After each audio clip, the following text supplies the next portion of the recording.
Bayangin gini, perusahaan yang sekarang punya Mickey Mouse, Marvel, Star Wars, Pixar, sampai bikin dompet kita auto tipis tiap nonton film.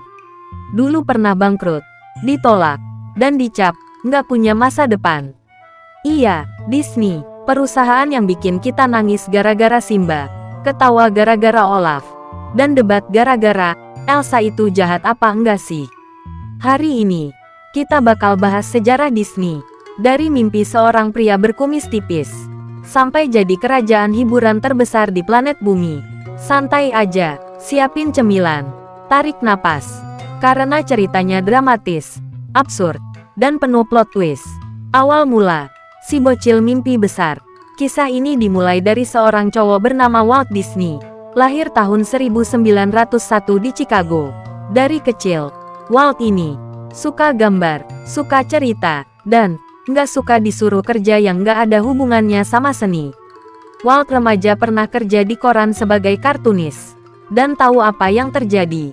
Dia dipecat. Alasannya, kurang imajinasi. Coba bayangin, orang yang bikin Disney dibilang kurang imajinasi. Kalau itu terjadi sekarang, pasti udah viral di Twitter.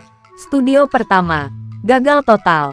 Tahun 1920-an, Walt bikin studio animasi pertamanya, Lavogram Studio. Awalnya lumayan, tapi ujung-ujungnya bangkrut. Walt bahkan pernah tidur di kantor, makan seadanya, dan hampir nyerah total. Di titik ini, hidup Walt tuh kayak, Tuhan, gue salah jurusan apa gimana sih? Kelahiran Mickey Mouse. Plot twist dimulai di sini. Walt sebenarnya punya karakter sebelum Mickey. Namanya Oswald the Lucky Rabbit. Tapi, karakter itu diambil sama distributornya. Walt pulang naik kereta, kesel, sedih, campur pengen banting sesuatu. Di perjalanan itu, dia mikir, gue bikin karakter baru, yang gak bisa diambil siapapun. Dan lahirlah Mickey Mouse. Awalnya Mickey ini cuma tikus kecil lucu, tapi beda dari kartun lain. Kenapa? Karena Mickey bisa ekspresi, bisa emosi, dan bikin orang jatuh cinta. Film pendeknya, Steamboat Willie 1928. Jadi kartun pertama dengan suara sinkron. Boom, Disney akhirnya dikenal dunia. Disney mulai jadi raja. Tahun 1937, Disney ngelakuin sesuatu yang dianggap gila. Dia bikin film animasi panjang pertama di dunia. Judulnya Snow White and the Seven Dwarfs. Orang-orang bilang, siapa juga yang mau nonton kartun 1,5 jam? Studio lain ketawa, investor ragu, banyak yang bilang Disney bakal bangkrut lagi. Dan hasilnya, sukses besar. Snow White jadi film terlaris saat itu. Dan Disney resmi naik level dari studio kartun lucu jadi raksasa hiburan. Disney Park, dunia dongeng jadi nyata. Walt Disney punya mimpi lain. Gue pengen tempat di mana anak-anak dan orang tua bisa seneng bareng.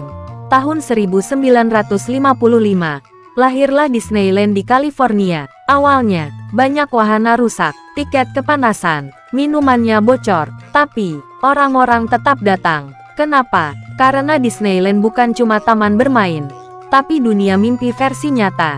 Walt Disney meninggal tahun 1966.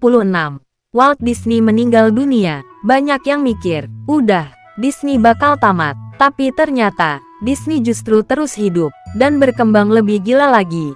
Disney modern, makin rakus dalam arti positif. Masuk era modern, Disney mulai belanja besar-besaran. Pixar, Marvel, Star Wars, 20th Century Fox. Satu persatu IP legendaris masuk kantong Disney. Sekarang, Disney itu raja box office, raja merchandise, raja masa kecil kita. Kalau Disney batuk, bioskop bisa demam. Disney bukan cuma perusahaan.